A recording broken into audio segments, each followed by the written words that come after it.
Belshazzar the king made a great feast for 1,000 of his lords, and drank wine in the presence of the 1,000.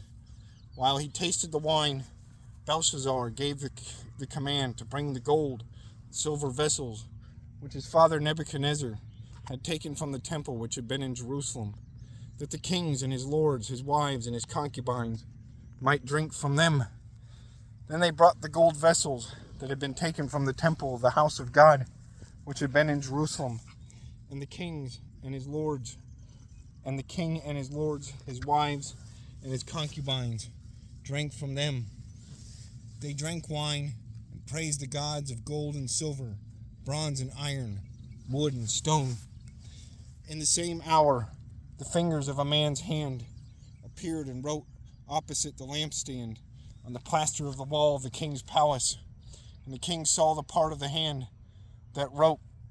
Then the king's countenance changed, and his thoughts troubled him, so that the joints of his hips were loosened, and his knees knocked against each other. The king cried aloud to bring in the astrologers, the Chaldeans, and the soothsayers.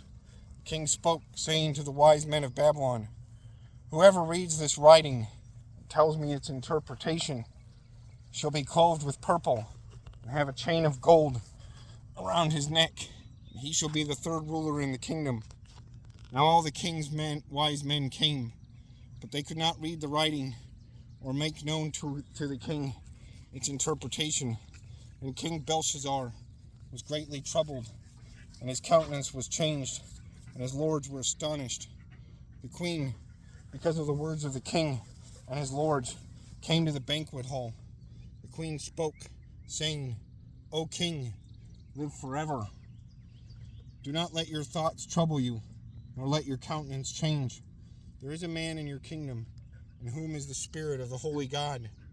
In the days of your father, light and understanding and wisdom, like the wisdom of the gods, were found in him.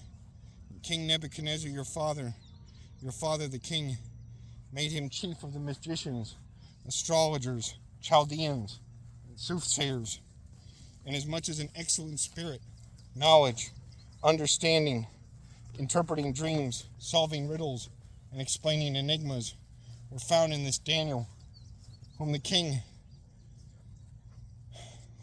named Belteshazzar. Now let Daniel be called, and he will give the interpretation." Then Daniel was brought in before the king. The king spoke and said to Daniel, "Are you that Daniel, who is one of the captives from Judah, whom my father the king brought from Judah? I have heard of you, that the Spirit of God is in you, and that light and understanding and excellent wisdom are found in you. Now the wise men, the astrologers, have been brought in before me, that they should read this writing and make known to me its interpretation. But they could not give the interpretation of the thing. And I have heard of you, that you can give interpretations and explain enigmas. Now if you can read the writing and make known to me its interpretation, you shall be clothed with purple and have a chain of gold around your neck, and shall be the third ruler in the kingdom." Then Daniel answered and said before the king, "Let your gifts be for yourself, and give your rewards to another. Yet I will read the writing to the king, and make known to him the interpretation. O king, the Most High God gave Nebuchadnezzar your father a kingdom and majesty, glory, and honor. And because of the majesty that he gave him, all peoples, nations, and languages trembled and feared before him. Whomever he wished, he executed. Whomever he wished, he kept alive. Whomever he wished, he set up. And whomever he wished, he put down. But when his heart was lifted up, and his spirit was hardened in pride, he was deposed from his kingly throne, and they took his glory from him. Then he was driven from the sons of men. His heart was made like the beast, and his dwelling was with the wild donkeys. They fed him with grass like oxen, and his body was wet with the dew of heaven, till he knew that the Most High God rules in the kingdom of men, and appoints over it whomever he chooses. But you, his son, Belshazzar, have not humbled your heart. Although you knew all this, you have lifted up lifted yourself up against the Lord of heaven.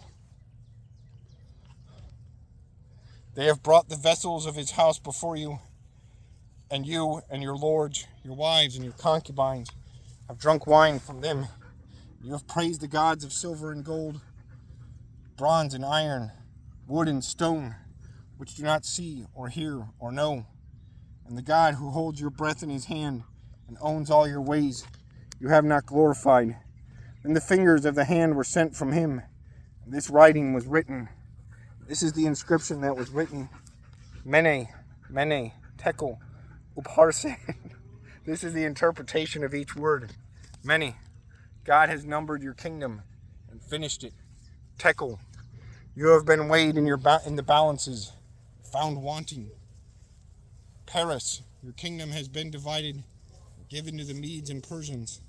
Then Belshazzar gave the command, and clothed Daniel with purple, put a chain of gold around his neck, and made a proclamation concerning him, that he should be the third ruler in his kingdom.